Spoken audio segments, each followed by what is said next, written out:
John Dimaggio is a fantastic voice actor.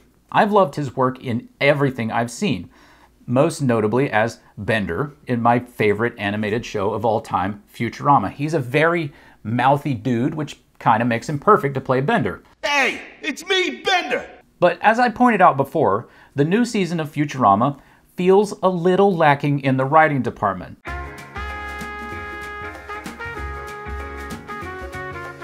And when fans point that out, Dimaggio gets mad at them, as you can see in this Newsweek article. Now, there's some nuance here, I think, but let's take a look at what's going on as we look at the classic Futurama intro. Oh, what's this? It's the patrons who support this channel. Thank you guys. It means a lot to me. Let me say up top that reading this article about the whole thing at Cracked annoyed the shit out of me because it's mostly just recycling old Futurama memes while nominally reporting on the situation. I'm going to resist the urge to do the same thing myself. I mean, I could be saying good news over and over right now, and it would be fun for me, but cringe for you, so you're welcome. One of the things that makes Futurama so good is the voice acting. I mean, everybody in the thing is amazing. John Dimaggio's work as Bender and others is a huge part of how great that team is. And I liked his work in Disenchantment as Jake the Dog, everything. And I also kind of like Dimaggio acting as a bulldog for the show. I feel the same way about anyone who's ever worked on one of my things. You can say what you want about me, but if you talk shit about one of my actors or writers, I'm not having it.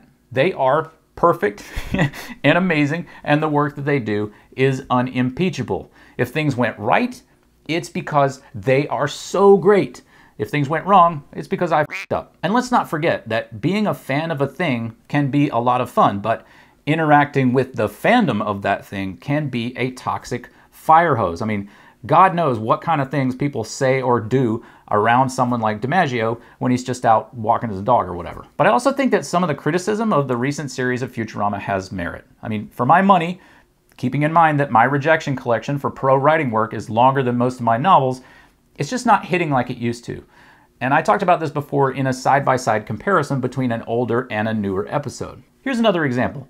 The first show in the flight of episodes that just dropped is about NFTs. Now, the NFT wave crested in like 2021. We're now in the back half of 2024. All the fun of dunking on NFTs has run out. A part of Dimaggio's complaint is that Futurama has always dealt with topical comedy, and that's true.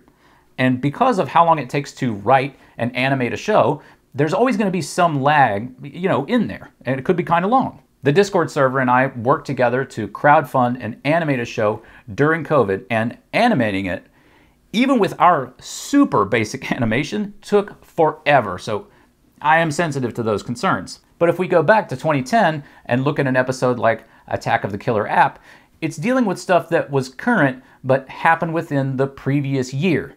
3 years, though, like we're seeing now, is pushing it. The second episode deals with Squid Game. That also came out in 2021. Again, we're now in 2024. This whole episode felt like an attempt to rehash Fry's relationship with his mom, dad, and childhood, which, to be fair, the show has done to great effect, as in Season 7, Episode 23, titled Game of Tones, and others. I won't spoil the ending of that episode for you, but I will say that it hit like a truck.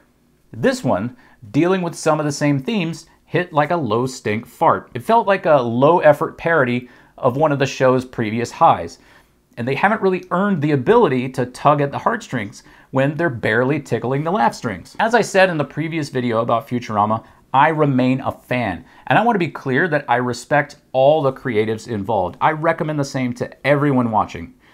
Even when it's not as good as it could be, I would still recommend it over just about anything else. I can understand why Dimaggio would be telling fans to bite his shiny catchphrase over this, but they have a point that the bite is gone from the show. Remember back in the day when Fox canceled Futurama? The show parodied and lambasted the executives more than once. Where's the cutting social commentary? I mean, sure, NFTs are dumb. Some very famous people look extremely stupid in hindsight promoting NFTs, but that's not really a wrong that needs to be called out.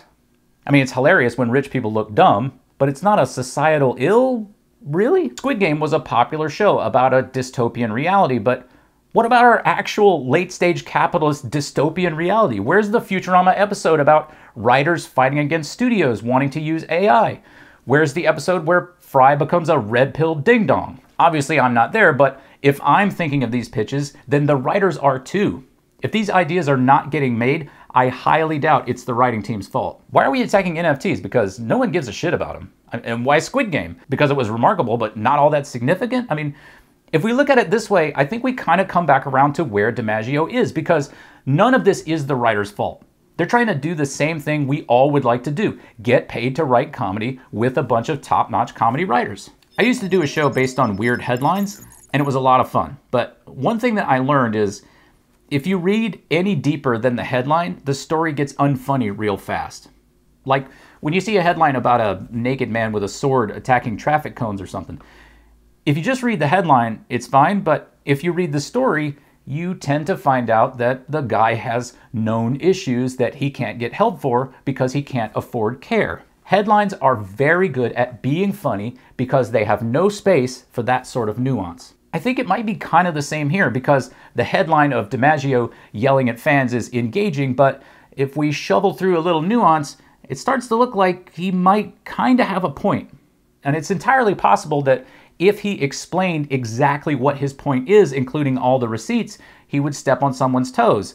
He could be fired, the show could be canceled. Then everyone working on the show would be out of work. The whole thing is pretty fragile, and I'm sure that Dimaggio has all of that in mind. If someone on the team saw this video and then said to me, yeah, you're right, we are kind of f***ed over by management, we can't get anything incisive made, but we will pay you to sweep the floors and bring us coffee, I would be there tomorrow with my own broom and French press. We may never know all the dynamics at play, but in the end, it looks to me like we're up against the worst of enemies currently plaguing society: nuance. Eat nuance. Hey, thanks for watching. If you enjoyed this, like and subscribe, and maybe jump on the Patreon if you want to help me make more. And if you want to talk about comedy writing with people who are trying to do it in a constructive way, we also have a Discord channel.